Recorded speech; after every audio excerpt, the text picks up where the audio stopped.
جس کے دل میں عشق رسول کی شمع ہے نا، اعلیٰ حضرت کا ذکر کرو تو وہ شمع اور روشن ہونا شروع ہو جاتی ہے. کیونکہ بریلی کے تاجدار تو لکھتے ہیں جان ہے عشق مصطفیٰ روز فزوں کرے خدا، جس کو ہو درد کا مزہ نازے دوا اٹھائے کیوں. سمجھ نہیں آتی اعلیٰ حضرت کدھر سے الفاظ لاتے تھے، یہ تخیل کیسا ہے. ارے کبھی درد میں بھی مزہ ہوتا ہے.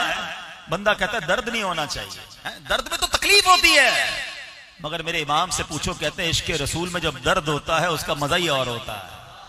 دنیا میں درد ہو تو ڈاکٹر کے پاس دوا چاہیے، اور امام عشق و محبت کہتے ہیں جس کو ہو درد کا مزہ نازے دوا اٹھائے کیوں. کیوں چاہیے مجھے دوا؟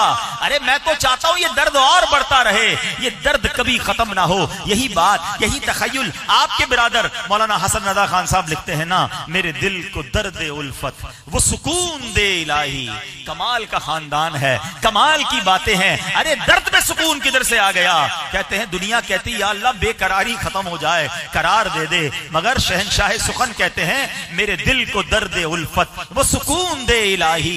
میری بے قراریوں کو نہ کبھی قرار آئے، یہ بے قراری بڑھتی رہے، یہ درد بڑھتا رہے. کیونکہ جب یہ درد بڑھتا ہے نا تو دنیا کے درد بندہ بھول جاتا ہے. جب یہ تکلیف، یہ بے قراری بڑھتی ہے تو دنیا کے معاملات